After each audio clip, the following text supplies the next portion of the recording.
ইন্নাল হামদুলিল্লাহ ওয়াসসালাতু ওয়াসসালামু আলা রাসূলিল্লাহি ওয়া বা'দ। দূরে কিংবা কাছে বিশ্বজুড়ে পৃথিবীর যে প্রান্ত থেকেই এই মুহূর্তে আমাদেরকে দেখছেন, আপনাদের সবাইকে আন্তরিক প্রীতি ও মোবারকবাদ জানিয়ে শুরু করছি রমাদান আল করিম উপলক্ষে জি টিভির অনন্য আয়োজন, প্রতিদিনের বিশেষ আয়োজন বিআরবি কেবলস নিবেদিত সওয়াল ও জবাব। পাওয়ার্ড বাই হিসেবে রয়েছে Bhaiya hotels, co sponsored by salt bay. প্রিয় দর্শক, প্রতি পর্বের ন্যায় আজকেও আমরা একজন বিদগ্ধ আলেমে দ্বীনকে স্টুডিওতে আমন্ত্রণ জানিয়েছি। চলুন তার সাথে পরিচিত হই। উপস্থিত রয়েছেন হযরত মাওলানা মুফতি এনামুল হাসান সিরাজি, খতিব, কেন্দ্রীয় এবাদুল্লাহ জামে মসজিদ, সাভার, ঢাকা। আসসালামু আলাইকুম ওরহমতুল্লাহি ওয়া বারাকাতুহু। ওয়ালাইকুম আসসালাম ওরহমতুল্লাহি ওয়া বারাকাতুহু। কেমন আছেন আপনি? জি আলহামদুলিল্লাহ, আল্লাহ পাক ভালো রেখেছেন। আপনি কেমন আছেন? আলহামদুলিল্লাহ, আমিও ভালো আছি। আজকের আয়োজনে আপনাকে স্বাগত জানাচ্ছি। মারহাবা। তো আপনার কাছে জানতে চাইবো আজকে যে গীবত এবং পরনিন্দার যে ভয়াবহ শাস্তির ব্যাপারে কোরআন এবং হাদিসে আল্লাহ সুবহানাহু ওয়া তাআলা বলেছেন এবং রাসূলও বলেছেন, এই ব্যাপারে যদি বিস্তারিত আপনি আমাদেরকে বলেন। আল্লাহ রাব্বুল আলামিন পবিত্র কোরআনুল কারিমে বলেছেন, ইয়া আইয়ুহাল্লাযীনা আমানু ইজতানিবু কাসীরাম মিনায-যন্ন ইন্না বা'দায-যন্নি ইসমু ওয়া লা তাজাসসাসু ওয়া লা ইয়াগতাব বা'দুকুম বা'দা। আল্লাহ রাব্বুল আলামিন এই আয়াতে কারিমার মধ্যে বলেছেন, হে মুমিনগণ, তোমরা অনেক প্রকারের ধারণা থেকে বেঁচে থাকো। নিশ্চয়ই কিছু কিছু ধারণা এবং তোমাদের আন্তাজ এটা একেবারে জুলুমের পর্যায় পর্যন্ত পৌঁছে যায়। এরপর আল্লাহ পাক বললেন, তোমরা কি গীবত করতে পছন্দ করো? নিশ্চয়ই যে ব্যক্তি গীবত করবে সে যেন তার আপন ভাইয়ের গোস্ত বক্ষণ করলো। নাউযুবিল্লাহি মিন যালিক। এটা অত্যন্ত চরম একটা অন্যায়, একটা সমাজ বিধ্বংসী কাজ। এটা রাসূল করিম সাল্লাল্লাহু আলাইহি ওয়াসাল্লাম বলেছেন, আল গীবাতু আশাদ্দু মিনাজ জিনা। গীবাত হচ্ছে জেনার চেয়েও আরো মারাত্মক। কেউ কি তার মায়ের সাথে জেনা করতে পছন্দ করবে? রাসূল করিম সাল্লাল্লাহু আলাইহি ওয়াসাল্লাম জিজ্ঞেস করলেন। সাহাবায়ে কেরাম রিদওয়ানুল্লাহি আজমাইন বলেছেন, ইয়া রাসূলুল্লাহ, ইয়া হাবিবাল্লাহ, এটা তো অত্যন্ত নিন্দাজনক কাজ, এটা কিভাবে সম্ভব?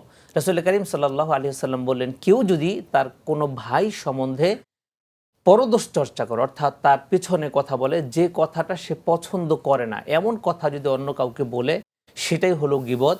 এগুলোর থেকে তোমরা বেঁচে থাকো, তাহলে তোমরা এই মহা বড় ধরনের গুনাহ থেকে তোমরা বেঁচে থাকতে পারবে। রাসূল করিম সাল্লাল্লাহু আলাইহি ওয়াসাল্লাম বললেন, তোমাদের মধ্যে এমন অনেক ব্যক্তি আছে যারা রোজা, হজ, যাকাত, দান, সদকা এবং বড় বড় ধরনের আমল নিয়ে কিয়ামতে দাঁড়াবে। কিয়ামতে যখন দাঁড়াবে, এই আমলগুলোকে আল্লাহ রাব্বুল আলামিন নষ্ট করে দিবেন একটা কারণে, যদি সে দুনিয়াতে কোনো গীবত করা হয়, যার গীবত করা হয়েছে এই আমলগুলো তাকে দিয়ে দেওয়া হবে। মোহতারাম, চমৎকার করে বলছিলেন গীবতের অপকারিতা সম্পর্কে, ক্ষতিকর দিকগুলো নিয়ে আলোচনা করছিলাম। আমরা ছোট্ট একটা বিরতিতে যাব। প্রিয় দর্শক, এবার সময় হয়েছে ছোট্ট একটা বিরতি নেবার। ফিরছি খুব শীঘ্রই, আমাদের সাথেই থাকুন। সুপ্রিয় দর্শক, ফিরে এলাম বিরতির পর। আপনারা দেখছেন মাহে রমাদানের জি টিভির অনন্য আয়োজন বিআরবি কেবলস নিবেদিত সওয়াল ও জবাব, powered by Bhaiya hotels, co sponsored by salt Bay. মুহতারাম, আমরা আলোচনা করছিলাম গীবতের ভয়াবহতা সম্পর্কে, যদি আপনি বিস্তারিত আরও বলতেন। সম্মানিত মুহতারাম, আপনি জেনে থাকবেন যে আমাদের দেশে আনাচে কানাচে, বিশেষ করে আমাদের হিউম্যান লাইফে প্রায় জায়গায় আমরা লক্ষ্য করে দেখি যে আমাদের মধ্যে কিছু মানুষ আছে, এরা মানুষের দোষ চর্চা করতে খুব ভালোবাসে। দোষ চর্চা না করলে, কারো গীবত না করলে, কারো বদনাম না করলে তার ভালোই লাগে না। কোথা থেকে কোনো একটা কিছু শুনলো আর আস্তে করে এনে বলে দিল আরেকজনের কাছে। রাসূল করিম সাল্লাল্লাহু আলাইহি ওয়াসাল্লাম এই ব্যাপারে কিন্তু বলেছেন। রাসূলুল্লাহ সাল্লাল্লাহু আলাইহি ওয়াসাল্লাম বললেন, যাহা শোনো তাহাই যদি হুবহু অন্য কারোর কাছে ব্যক্ত করে থাকো, মনে রেখো তুমি মিথ্যাবাদী হওয়ার জন্য এটাই যথেষ্ট। অর্থাৎ এটা গীবতের একটা প্রকার পড়ে যায়। আল্লাহ রাব্বুল আলামিন পবিত্র কোরআনুল কারিমে এই বিষয়ে আরো ভয়াবহ বর্ণনা দিয়েছেন।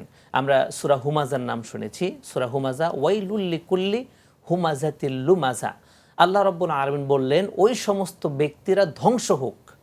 কোন ব্যক্তিরা? হুমাজাতিল লুমাজা, যারা মানুষকে সামনাসামনি অপমান করে, অপদস্থ করে। কিছু কিছু মানুষ আছে এমন, সামনে মানুষকে কষ্ট দেয়, ছোট করতে ভালোবাসে, তাদেরকে টিচ করে কথা বলে, তা ব্যঙ্গ করে কথা বলতে ভালোবাসে, নাম ব্যঙ্গ করে, তারপর বিভিন্ন পেশা নিয়ে ব্যঙ্গ করে, এদের ব্যাপারে বলেছেন। এরপরে লুমাজা বলতে আল্লাহ পাক এখানে বুঝিয়েছেন যে যারা পিছনে দোষ চর্চা করে, অর্থাৎ গীবত করে। একটা লোক আমার সামনাসামনি আছে, সামনে প্রশংসা আমি ঠিকই করলাম, যখনই এই লোকটা চলে যায় তখনই তার গীবত শুরু হয়ে যায়। ধুর, লোকটা সুবিধেই না, লোকটা এই করেছে, লোকটা ওই করেছে, তার চরিত্র ভালো না, আবিজাবি বিভিন্ন কিছু পারলে বানিয়ে একটু বেশি করে বলে। এই যে আগ বাড়িয়ে যে বেশি বলাটা এবং এখন মোহতারাম, যদি কারোর মধ্যে সত্যিকার অর্থে কোনো দোষ থাকে, আমরা সে ব্যাপারে কি করতে পারি, তার সাথে কিভাবে আমরা? চমৎকার বলেছেন আপনি। যদি তার দোষ থাকে তাহলে তাকে পার্সোনালি ডেকে, আল্লাহ রাসূল যেহেতু বলেছেন যে আল্লাহুম্মা হাসসানতা খলকি ফাহাসসিন খুলুকি, যে আল্লাহ রাসূল সাল্লাল্লাহু আলাইহি ওয়াসাল্লাম বলেছেন যে একজন মুমিনের চরিত্র হবে আয়নার মতো। যখন সে আয়নার সামনে দাঁড়াবে তার চরিত্র দেখতে পাবে। বন্ধু আমার ভাইও হবে আয়নার মতো, তার ভিতরে যেন আমার দোষগুলো আমি দেখতে পাই। নিজের দোষ নিজে দেখতে পাই না, আয়নার সামনে যেমন ভালো দেখতে পাই। আর মোমেন ব্যক্তির সামনে দাঁড়াইলে সে আয়নার সামনে যেমন দেখতে পায় তার দোষটা সে সেভাবে দেখবে। আমি তাকে পার্সোনালি ডেকে বলবো, ভাই আপনার এই সমস্যা রয়েছে, আপনি মেহেরবানি করে শুধরে যান।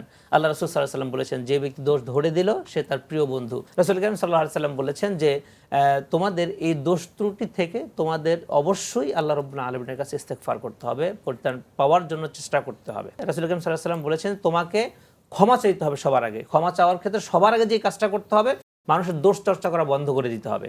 দ্বিতীয় কাজ হচ্ছে তুমি কারো দোষ প্রয়োজনে শুনবাই না। তৃতীয় হচ্ছে তোমার যেই কাজটা তুমি করেছো তার জন্য নিজে নিজে অনুতপ্ত হও, আল্লাহর কাছে কায়েম মনোবাক্যে ক্ষমা চাও, সর্বশেষ ইস্তেগফার করো আল্লাহ রাব্বুল আলামিনের কাছে মোনাজাত করে, এবং সিজদায় গিয়ে যেভাবে পারো পবিত্র মাহে রমাদান দোয়া কবুলের সময় যেভাবে পারো সেভাবে আল্লাহ রাব্বুল আলামিনের কাছে ক্ষমা চাও, এবং যেই ব্যক্তি তুমি দোষ বর্ণনা করেছো সম্ভব হলে তার কাছে মাফ চাও, আর সে ব্যক্তি দুনিয়াতে না থেকে থাকলে তার জন্য দোয়া করো।